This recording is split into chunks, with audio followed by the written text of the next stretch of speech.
Welcome to the free webinar series, Take the Chance to Change Your Work. My name is Eva, I'm a psychologist and coach at CNU's Multilingual Therapy Institute, and I invite you to join this free online program that is designed to help you navigate the transitions you might need right now to make your work more meaningful.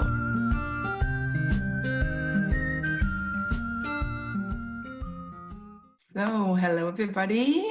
Welcome to the third part of our webinar series. And today we're going to talk about these really important small tweaks that we can start to do to reinvent our work with things that really make a difference. You know, that was one of the big things that always comes out of these webinars. There's so many suggestions out there. What can we really do to change? And thank you very much, Bernard, for mentioning a little thing that you would like to change.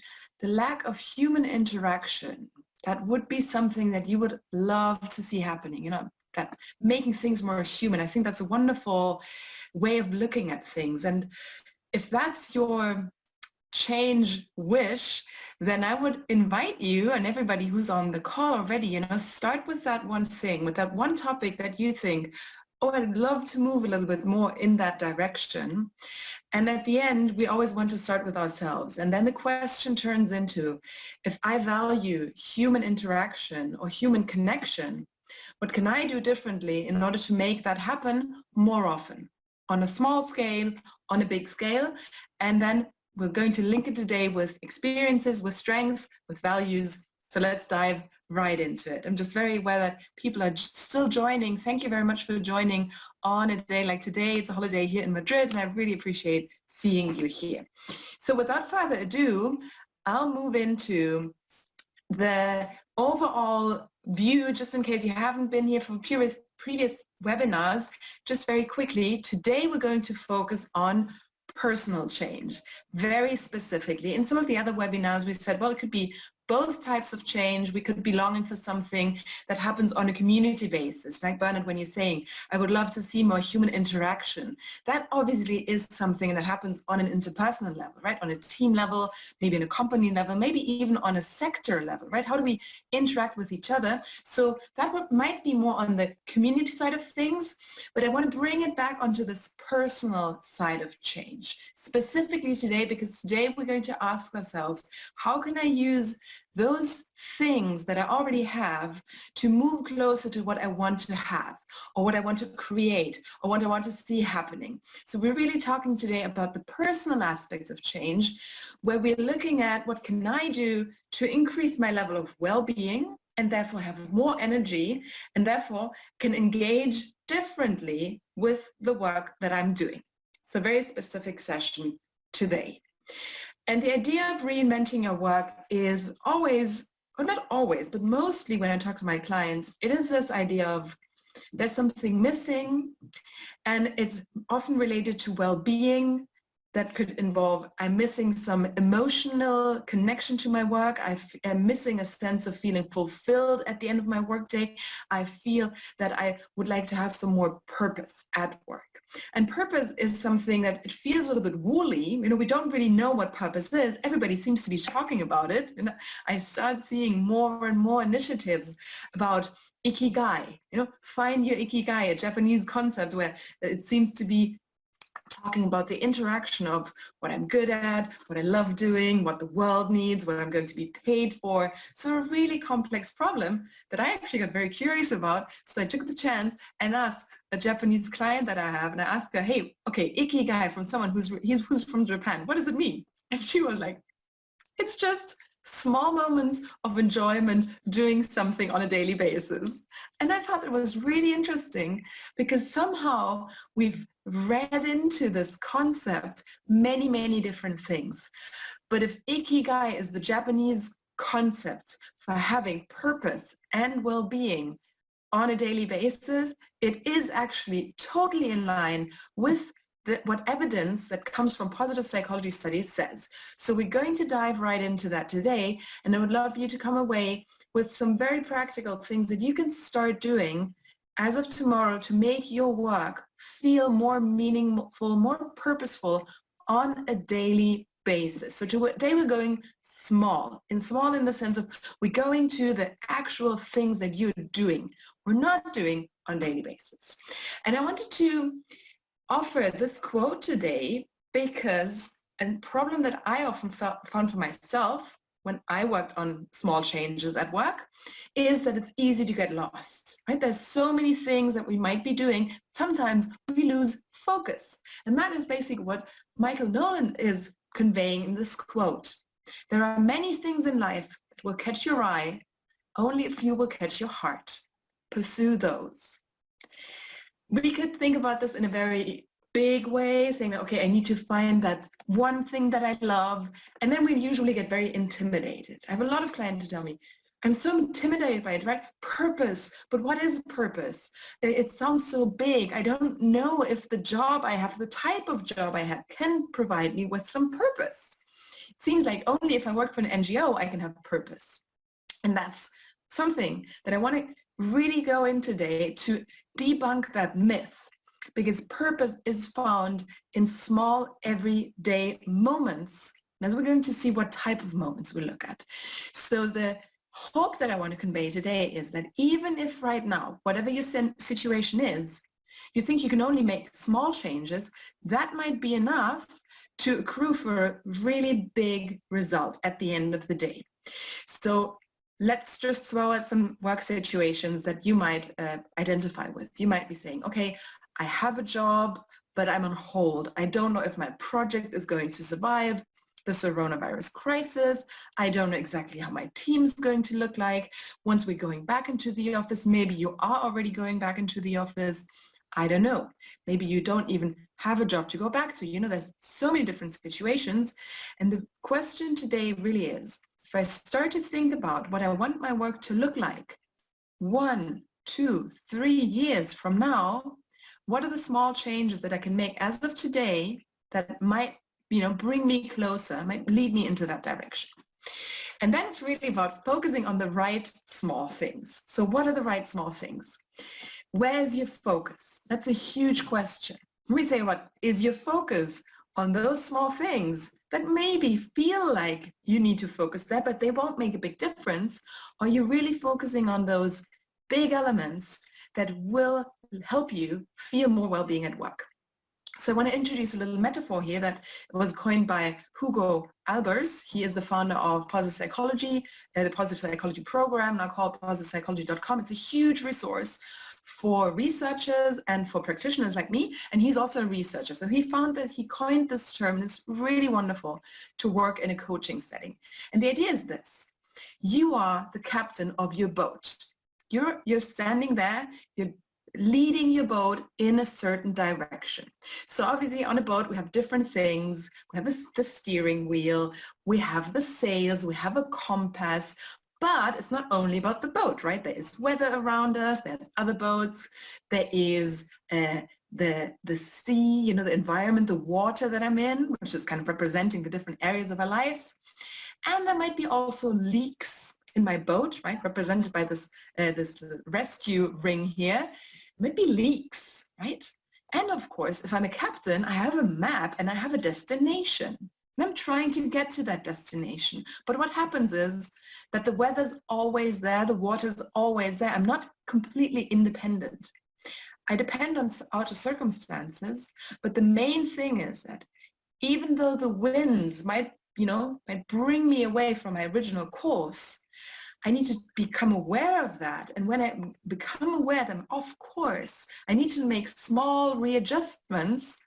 I need to raise my sails, I need to lower my sails, whatever the weather is, so that I get to the destination that I have, set myself out to go to. So talking about this, I would like to ask a question here. If you think about your work, what is the main thing that catches your attention? So if you think on a daily basis, you're at work, where is your attention? When I say you're at work, I also mean you're working from home, or you're thinking about your next step in work, you're thinking about finding work. Where does your attention go? Please type into chat if you can think of something. And I'm just, in the meantime, sharing the answer to that response that just a client gave me the other day. And she said, well, my attention is all the time on those small fires that are happening every day. There's a lot of small fires. They come up. I feel like my job is to put out the fire. So I'm running from one thing to the next. And that is as if her attention was the whole time on those small leaks, small leaks that happen. You need to fix them because you think if I don't fix the leak, my whole boat might be going down, right? So think about those things. Where is your attention? Where is your focus on a daily basis? And if I just want to move on, you can, I will stop looking at the chat now, but please feel free to share what you think, because there is one thing that's for sure, and that is our brain is really, really, really wired to make our focus go onto what's wrong, on what's missing, right? On those leaks in the boat. But the problem is that that's not what's working. Focusing on what's wrong, focusing on what we don't have is not a really helpful way to get to where we want to go. And this is not just because this is a lovely metaphor and I love it and people think it's cute. No, this is what what researchers found out. We have data who conveys that. So I want to share that data with you and hope you're as surprised as I was when I first came across this. So first of all, sometimes an image says more than 1,000 words. So here's my image for you, and we'll get to why this is the image I wanted to share. Data points number 1, 2, 3. Focusing on your strength, when we do that, what happens to our performance is that it goes up by 36.4%. That's what they found in a very classical study. It's from 2002 Corporate Leadership Council.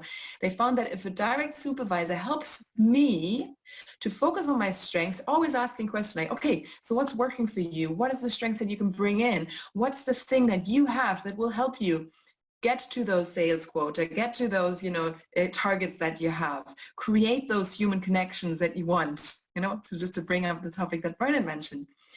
That will increase performance by 36.4%. That's quite a lot in something like social psychology. It's a big number. So on the other end, in that study, and it was a huge study, many, many industries, many different companies, over 30,000 people involved, they also found that if I'm constantly focusing on what's wrong, on what I'm not doing well, and I'm constantly trying to fix that thing that's wrong, performance actually goes down. And the why wasn't covered in that study, but the why that I find when I work with clients is that over time, we really feel discouraged, right? If I'm always focused on, I'm really not good in creating reports, or I'm really not good in negotiating with XYZ. So if that's the case, then a lot of energy gets stuck there, and my self-image over time, it really gets damaged because all the time I'm thinking about what I'm not so good at. And you might be saying, yes, Eva, but if your position is all about negotiating and you're not a good negotiator, then this is a problem, so you should go fix it. And if you're already looking at that picture, you might know what I'm going to respond, because my response will probably be something like, well, if you have to be a square to fit in your position, but it happens that your ball, you're a round sphere, maybe that's not the best fit for you. Maybe that doesn't make the best use of who you really are. And that's sometimes tough to hear. And I know that. And I know that sometimes when I work as a coach or as a psychologist, I'm not there to please my clients. I'm there to serve my clients. So that's one of those things that research finds again and again and again, even though it's hard to hear, it comes true in many studies. And latest developments, they have even been so fine-tuned that they were able to say, if you use your strengths in a conscious way, meaning you use them in the right amount at the right moment and with the right purpose, your engagement will go up, your performance will go up, and your well-being will go up.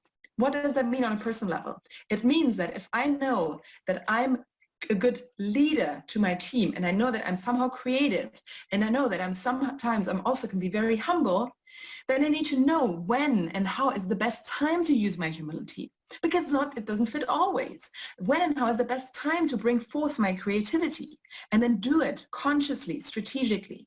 And if I then also know that leadership is great when I'm with my team and we're going to a new project, but it's not so great when I'm at home and I'm just part of a team, I'm not the team leader, then I can dial it down. So this is really the latest development of strength in action. We've been with 20, 25 years of really good data on that. And the message is really clear. It's all about finding the right fit for you and finding a way of how you can use your strength every day at work. And we come back later to how we're going to do that. So let me go back to the chat because I think someone said something here and I knew how to, a couple of minutes ago, I still knew how to open the chat. So here it is. So managing people, unhappy workers, supervisors seem the biggest threat to the well-being of the company. Okay, wonderful. So that will be one of those things where you say, there is a problem, there's people who are not happy, there's supervisors who is not happy, and people in general are something that seem like a threat. So the perfect example, wherever there's a threat, my attention will go there. No, please, if you haven't been here for the first 2 sessions, go onto our YouTube channel, check out the Understanding Emotions webinar, which was the part 2. We really dived into this. But again, same thing, your attention will be on the threat. So in this case, we could be saying, my attention will go on to what's lacking. Maybe I have this complicated person who's always critical. So the difference is saying, like, if I'm a supervisor, like in number 1, I would ask myself, okay, what's the strength of this person? How can I use this strength strategically? How can I help this person be in the perfect position that leverages this strength of being a critical thinker? Because what looks like always nagging, always being in a bad mood, maybe is just some very good critical thinking taken to an extreme. What does taken to an extreme mean? It's coming up in a way it's not helpful, but in other circumstances, in other contexts, it's really helpful. I know I'm going very quickly, very far, but that's the idea. That's in the direction where we're thinking here. Let me go back to the evidence. Second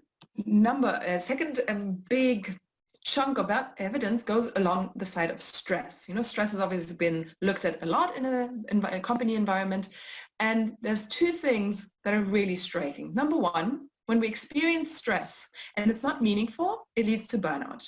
What is stress that's not meaningful? I don't know what it's for. I have not made any choices around my stress, but I'm not choosing when to get stressed. It's just an external force that is happening to me, and I really feel out of control, right? That's the worst type of stress. And that leads to burnout, right? When we are helpless, when we can't control how we're going to go about the work, if we don't know what it's for, if we don't know what it's good for, it's distress, distressing type of stress. But the interesting thing is we have this culture where we always look at stress and say stress is bad, stress makes you sick, stress makes you etc., etc. And Kelly McGonigal, she did some really interesting research. If you're interested in that, start with her TED Talk, Make Stress Your Friend, Kelly McGonigal. And there she really hit it home because she dived deeper into stress, and she realized that actually the main problem about stress is if I think that stress is bad for me, it actually will have negative consequences on my health that are measurable. And it goes so far that it actually has an impact in the rates of death. So it's a pretty serious thing here. And Kelly goes away saying like, oh my God, it's us, the psychologists, who gave stress such a bad reputation. And now everybody thinks stress is bad, and they're getting all these horrible, side effects. So the thing is, what can we do to make stress more meaningful? We can look at our stress and say, okay, why and what for am I making an extra effort here?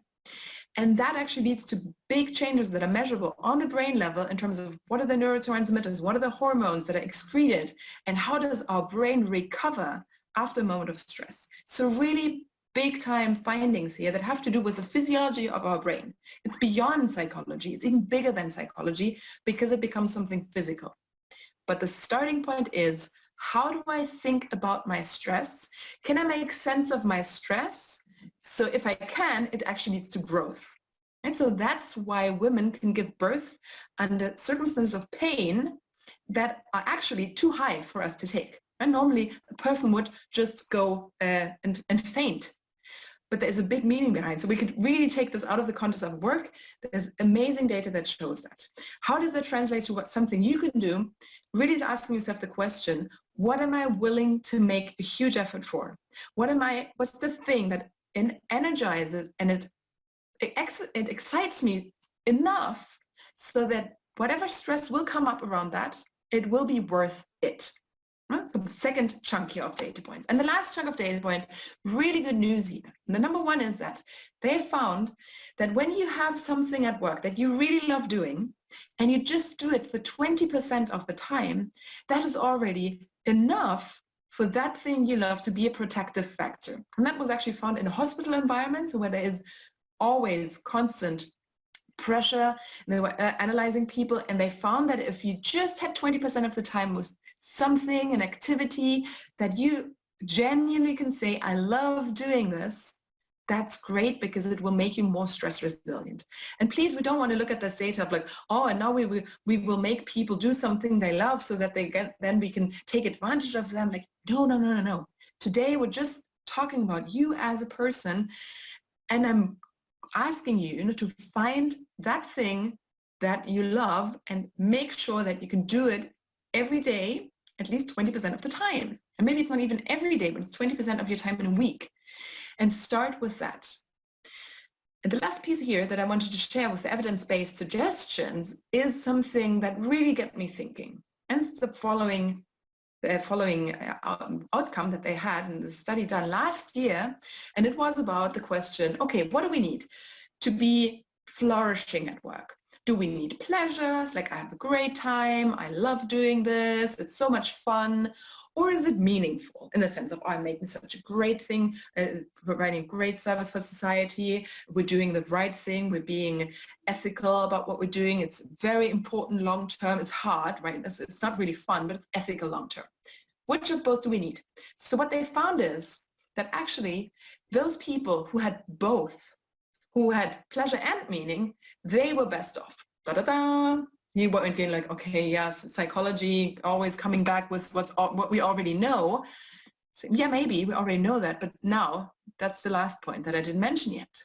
Those people who had pleasure and meaning at work had the highest level of flourishing, so they had the highest level of positive results in terms of satisfaction with life, satisfaction with work, engagement. But there's one thing where they were exactly the same, and that was on the level of negative emotions that they felt. And my first reaction was like, oh my God, that's horrible. And the second reaction was like, no, it's an important reminder. Because what do we think? We think when I find the perfect job, I will have pleasure and I will have meaning and I will never have a bad day again. Or I will have very, very little bad days in my life. I will feel very little stress. And the data says, no, neither pleasure nor meaning can do that for you. Because negativity and negative emotions and some negative moments are inherent to just being a human being living this human life. There's always will be something that weighs on the negative end of things. But the thing is, if you have pleasure, if you have meaning, on the other hand, think of a balance. If you have that, you're so much better prepared to face whatever negativity is going on. You will be more creative, we will have more energy. So if anyways we'll have to deal with the negativity, then by all means it will be easier to deal with it if we have pleasure and meaning at work. So why, again, I just want to underline this again. Why is this good news? Because it really makes us move away from those myths that there is the perfect job for you. There is a work situation that won't be tough. Because actually those people who have the jobs that they love, they say, and sometimes it's really, really tough. And sometimes it's really, really frustrating. And sometimes it's really too much and I feel overwhelmed. But still, I love what I'm doing because I'm loving it enough to find the right balance between what I have to give for it and what it takes away. So, or what I get from it and what it takes away. So I hope that makes sense, to you. And it really is a good reminder, like, what do we really need to focus on? So what I want you to remember is this.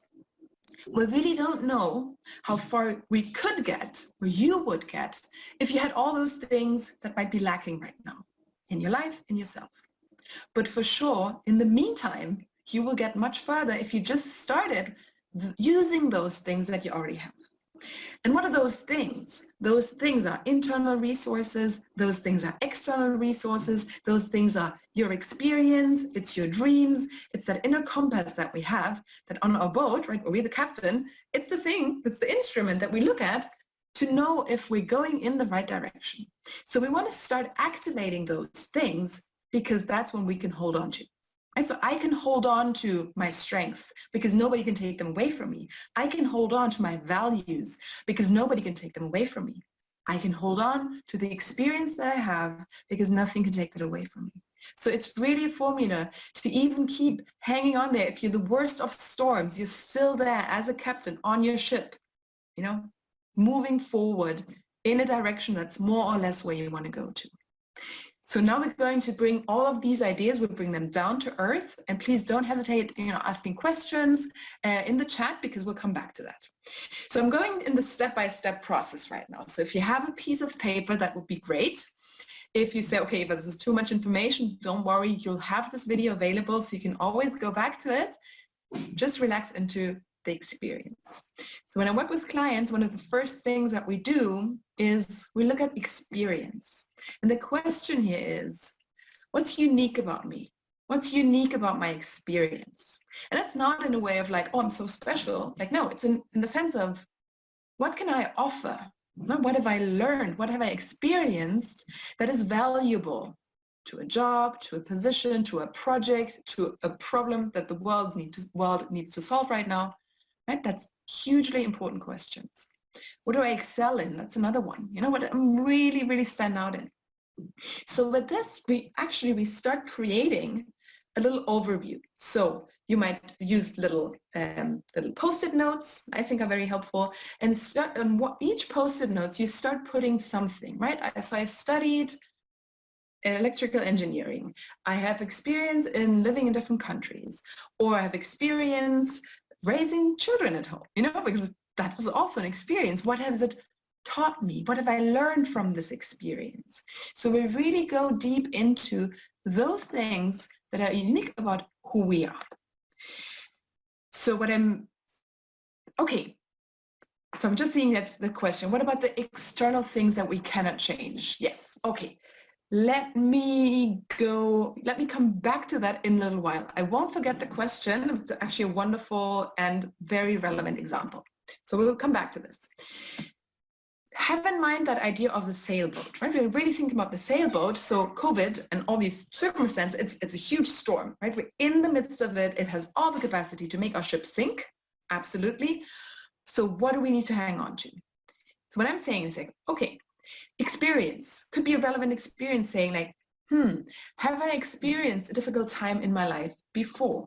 What did I do then? And I'm not just talking about this, but I'm thinking, what if you're in a job and you really are afraid if you have a future there? If you think it's not safe, I might be laid off, this might be ending tomorrow because I don't know if the company is even going to survive. We know that 50% of employees right now, they are afraid of losing their jobs.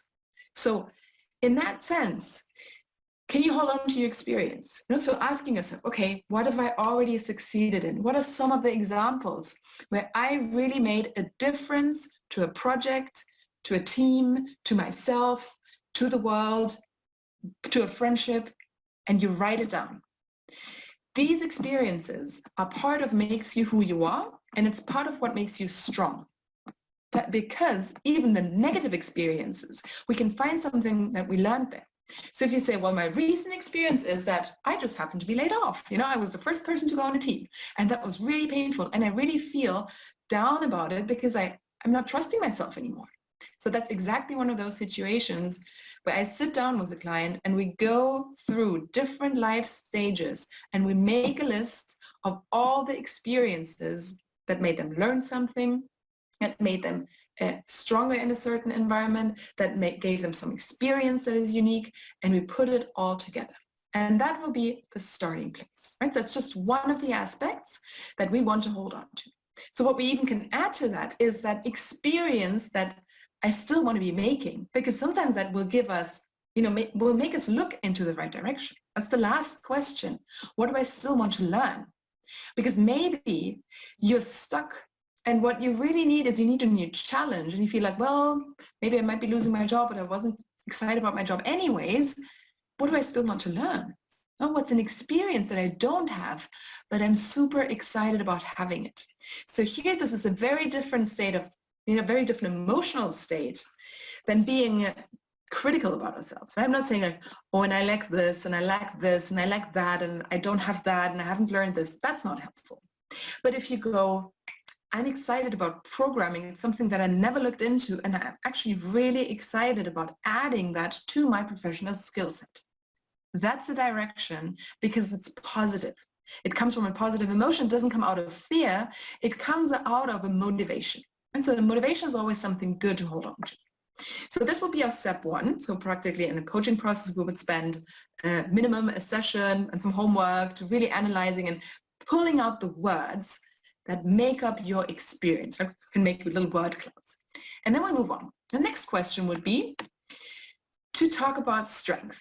And what is a strength? A strength is something that I love and I'm good at it. So we don't go as complicated as Ikigai. We go, I'm good at it and I like it.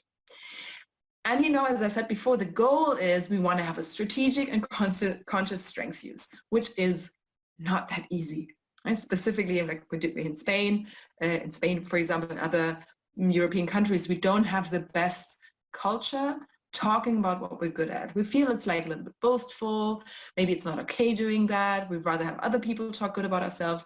So it's a topic that's a little bit difficult. So how do we bring it down to earth?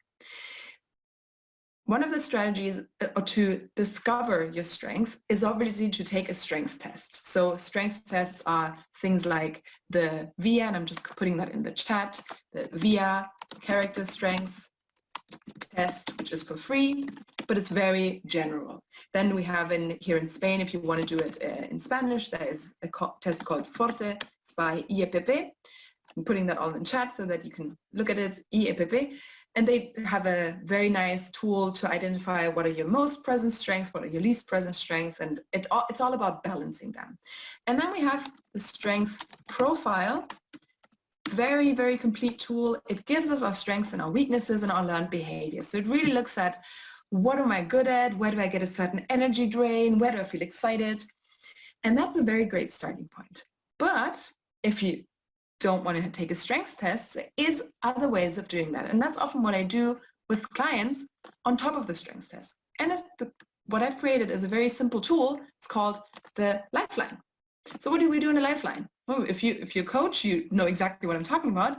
The idea is, let's look back in different points of your life, and I want to look at well-being. I want to look at what was a time in your work life, you were being specific about work, where you really felt that things were going well. You felt that you were being at your best. You were making a contribution. You felt really good about what's in your hand. So you would, with the line, it represents, okay, here my higher well-being, the line is up. If I have a low well-being, my line goes down. So once we have identified the lifeline with the ups and downs, obviously just an average, we might be even go into details, but on an average. Then we go to the peaks and we asked ourselves, so in terms of strength, what type of strength was I using at that time? And there was a peak, and that was when I was at uni. I really enjoyed uni. I really enjoyed learning. I really enjoyed being in different projects and working a lot in teams. I was being super curious and creative, and I was working, together with other people all the time. I loved it. So happens that then uni, so I need to say I was studying while I was working. So uni means like the time when I was studying and working and things were really going well. Then I had less and less time to keep studying. So more and more work, less and less time going for my psychology degree. And it happened that a shift, so I was kind of in a different position, and suddenly in that position, creativity was not present anymore. But I had to do a lot of leadership. I'm just realizing I put this in Spanish here. So a lot of leadership, which is really, really, really draining for me. I mean, I can do it, but it's not an energetic thing for me to do. Also, I had to organize a lot of things, and I'm not really good at organizing. So basically what I'm telling you here is I was in a position where I needed to draw on things that I'm not good at, and I need to make an overly a big effort to make things happen, to do my job well. And it just, with a lot of energy, is possible. But it did something very big to my well-being. So just by looking at that, you could start realizing that probably my strengths, my really powerful strengths, are curiosity, love of learning, creativity, collaboration, and maybe leadership and organization is not really my thing. And you're completely right, because if I do a strengths test, that's exactly what it says. So obviously I've been working with tools like this for over 8 years now. I'm very fluent in the strength language, and you might be thinking, oh, but I don't have a clue how to call my strength. So that's why I'm saying, like, this is really a process. This takes a little while, and there's a first stage where we just learn the labels, where we just discover what are those strengths, what are we talking about here? And then you start valuing them. You start valuing them by using them very consciously, noticing what of a great impact they have, right? How good we feel when we use our strength, and to let that sink in. And that's why also sometimes it's really good to initiate some change at work while we're still in a situation that is really frustrating to us. So coming back to the question about COVID-19 happening, I'm wondering, what is that triggering you? You said frustration. Sometimes when we get frustrated by something, it's because we can't use a strength. So without knowing you, I'm just looking at frustration. So something that often leads to frustration is, for example, you have a big sense of justice, you have a big sense of fairness, and you see that things are happening that are not okay, and it kills you. It's really tough for you to look at injustices and stay calm. So that might be something that you're seeing right now. So what that indicates for me is there's probably a strength around justice and equality that is triggered in a negative way because you can't really change it. And if you say, yes, that's absolutely the case, then the strategic use of that strength would be, okay, stop looking at those injustices that you can do nothing about and start finding one or two things that are related to doing things that are fair, that are related to doing things that generate some equality in this world, and you focus your energy there, because here you can actually channel that strength in a healthy way. Because it's just as draining to use a strength that's not your strength, also to do a behavior that's not your strength, than it is to want to use a strength but you can't. It's just as frustrating. Let's have a different hypothesis here. Let's imagine you're frustrated about COVID because you are very analytical and you're very good in creating processes, and you just see that the people in charge are making horrible choices about process and about analysis. And then you go, okay, this is my process and analytical strength that's really being triggered, and I feel like I'm not using it. So I would say, is there a way of how you could create something that uses your capacity to look at a problem, analyze it, and go, this is the solution, to start sharing or implementing solutions in a way that is possible? And if that is writing blog posts, or if this is talking to people, or if it's getting in touch with people at work where you say, okay, I see this happening in other companies. I don't think we should go down that road. I think we need to do it differently. Here's my analysis. Here's everything that I'm coming up with. That would be a way to use that analysis in order to navigate that storm. Right? So in this sense, we're really saying strengths are your sails. It's the thing that will drive you, bring you through the storm. And that sometimes means, especially if it's a storm, to not go full-blown sails up. If you've ever been on a sailboat, you know that if there's a very, very tough storm, we need to put the sails down, because otherwise we're just going to, be pushed over. So it's really about finding the right way and the right quantity to make a good use of your strength. And then obviously when we dive into it, in strength coaching, we do that maybe in the second part of the process. We look at how can we use those strengths, how can we develop them, what are the powerful combinations of strength, and then what are you going to do with that? So powerful combination of strengths, for example, would be to say, okay, have a lot of leadership here, have a lot of action in the sense of like, I love doing things, I love resolving problems, I have action, resolve, and leadership. And right now I'm in a position where I'm stuck, right? Nothing to resolve, always the same story. I try to resolve and my hands are tied. I'm so drained. So that would be a position, if you've been in that environment for a long time, maybe it's time for you to change the environment. So you're saying, I need to move out of this because really that combination that I have is super powerful to drive change. It's super powerful to driving new initiatives in companies. And I know that there's a lot of companies who need to drive new initiatives right now. So where am I needed? Right? If my company, the company that I work for right now says, okay, a lot of drive, a lot of action, a lot of leadership, a lot of resolver, it's okay, good if you have that, but there's no real project that you can dig your teeth in. That's a sign for you to say, like, okay, maybe I need to consider looking elsewhere. And I know, please, I'm not naive here. I know that right now it might seem a time like we want to hold on to what's stable, we want to hold on to where we are. But I would say, like, well, it's also a time where we don't know what's safe. We don't know what's going to change. So sometimes it's good to be a little bit proactive about things and start to get an idea, because just in case you don't want to stay or you can't stay where you are, start considering where would be your best fit, right? Remember the little square and the sphere. You want to be more like the you want to be more like the square if your total environment needs squares. And this person that I just described, you know, that has leadership, resolve, etc., if they're in an environment where they don't need that, then it's best to leave. Because if you try to be a different person that we are, it usually doesn't really help us. I've seen a lot of drain. Okay, super. Patricia, bye-bye. Patricia's leaving. So I'm happy that I did answer the question. So let's move on here. With the strength thing, I know it's complicated. So if you want, you know, one action that you can take today is like go to via.character.org, take that free strength set that they have. It's not very specific, the type of strength that they look at, but it's a good first step. And then you go ask yourself, okay, how can I start valuing those strengths more? How can I use them more consciously? And that's a good first step. That will help us for a little while. And then we will notice that even strength, you know, there's moments when more is not better. So that's when we would start to think about developments. When do I need to dial a strength up? When do I need to dial a strength down? And the question is, what for am I going to use my strength, right? Where am I heading? What's the destination on my map? Because it's not just surviving the storm, it's also arriving at a place where you actually want to be.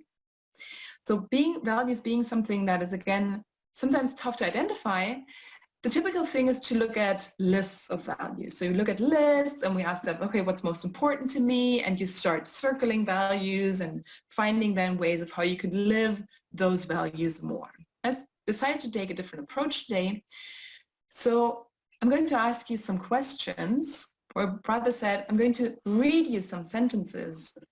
And I invite you to just jot down what's the first thing that comes to mind when you hear that sentence. Yeah, if you had to complete the sentence, what's the word that comes to mind? So take a pen, take your mobile phone, open up a notepad. What I most value about my work is.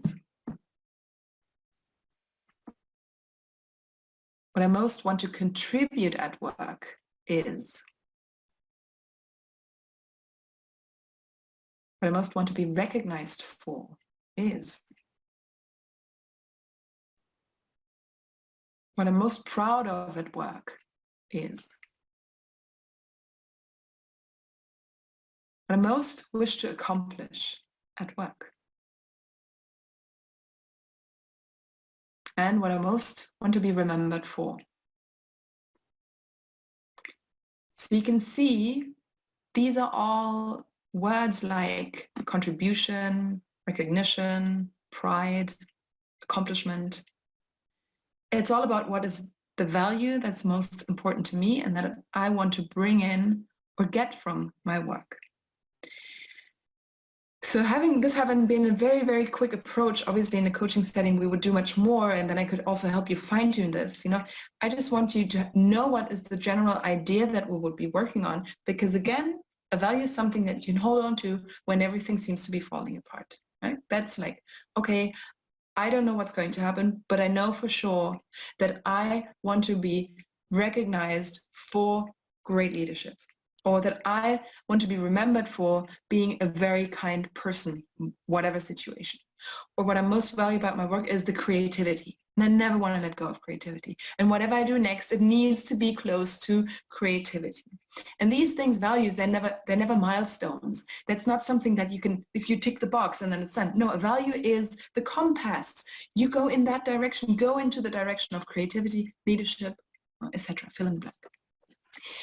So again, we're putting this all together. We're putting together the strengths, the values, that idea of my experience as the captain of my boat is super valuable. And then we move into meaning, right? We want to create meaning at work. So again, very big concepts. I want to break this down, try to get this across in the next couple of minutes. So what is meaning all about? It often is about this bigger picture. It's beyond the little me. So meaning often is said to be transcendent. What does that mean?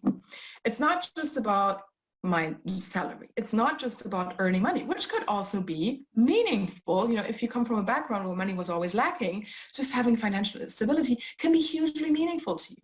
So please don't have any value judgment here. Meaningful to most people are things that make a contribution to a bigger picture. So often it's not just, I want to be financially secure. It's like, no, I want to be financially secure because I want my family and my kids to have any type of education that they want to have. I want them to be completely free and dedicate time to find out what they really want to do.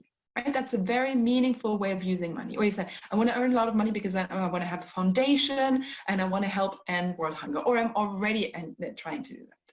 So it sounds like big, big thing. And that's why often I said this before, we forget that yes, the cause of something can be a big source of meaning, but it's not enough.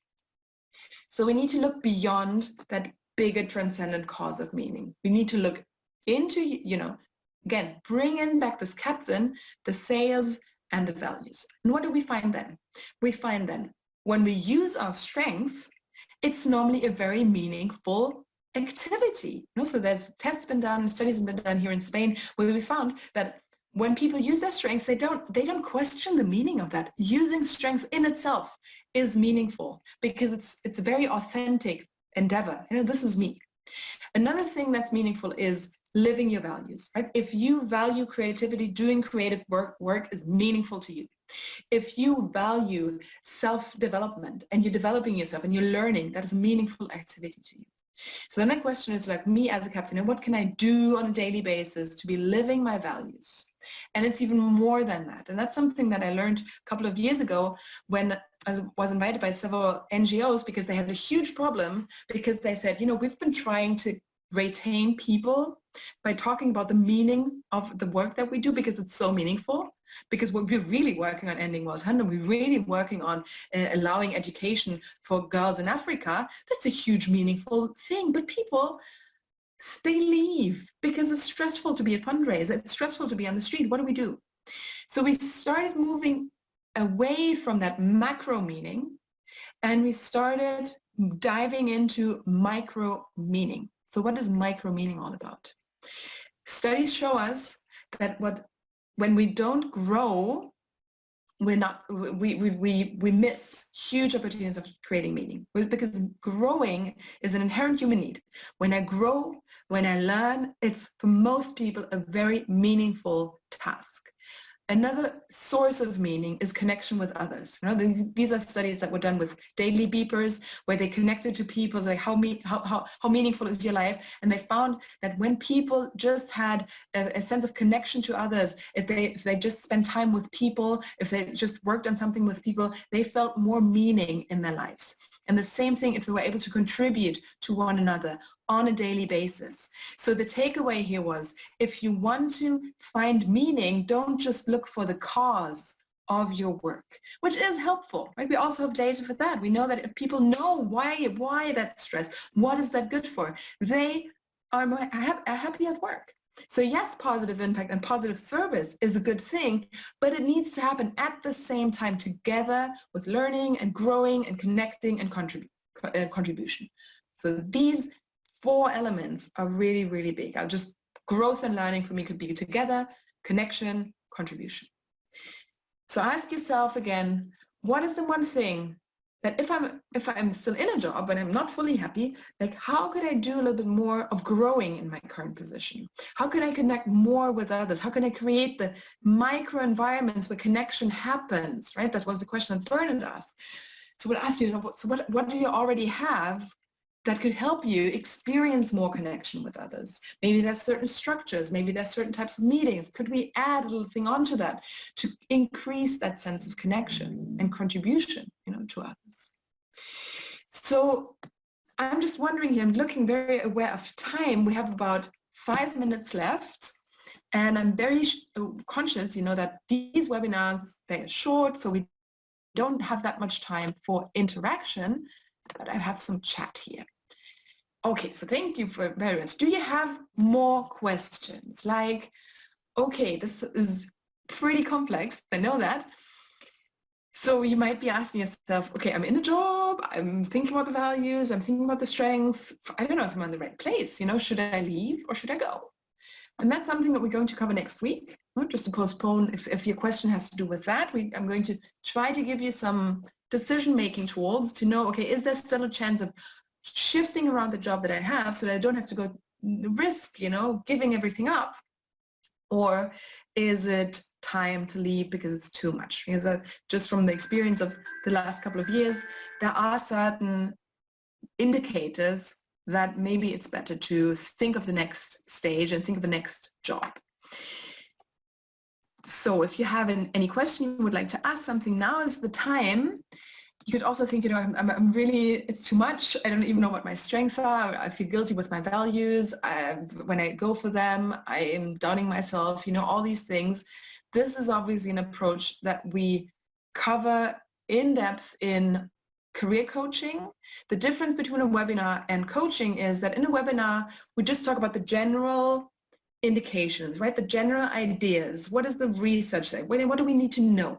What we do in coaching is we bring it down to who you are, what's your situation, what are your specific environments, which gives you a much more fine-tuned way of working with these concepts. Nevertheless, it's a great starting place. If you still think, okay, I do need some help, please make sure you use the opportunity that we're offering during lockdown, coaching for 85 a session instead of 100. It's available for as long as I'm working from home, basically. And then if I'm back to the office, we're going to go back to normal. So get started now. We're going to maintain that. And yeah, take the chance, as this beautiful title is saying, take the chance to make some small adjustments, to how you show up every day at work, because it does make a difference. If you want to remember 1 or 2 things about this, it's the small everyday situations that make it. Miguel Ángel, qué alegría, hola, perfecto. Pues mira, Miguel Ángel, esta es la idea. What are we doing? What can I do? What have I learned? What's my experience in the past of overcoming hardship, of doing difficult things? What were the strengths that I brought in the past? What do I need right now? Right? Really make it to the context, the current context. What's needed? What do I have to offer? And also, just remember, if there's something that I'm lacking and that's really needed, who's the person on your team that has that? Because that's the beauty of working in a team. There's so many different people. We're all different, so that's a good team.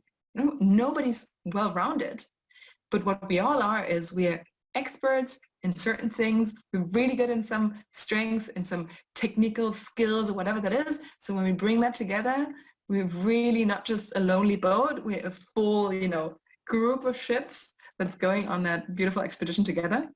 So if you need some more help, please let me know. Thank you so much for being here today. It was a pleasure sharing this small space with you, and please stay in touch in case you want to have an additional conversation, we can connect through LinkedIn. Thank you so much. Enjoy the holiday. If it's a holiday for you today, enjoy the weekend. If you're moving into that, thank you, Elissa. Thank you, Amelia. Thank you,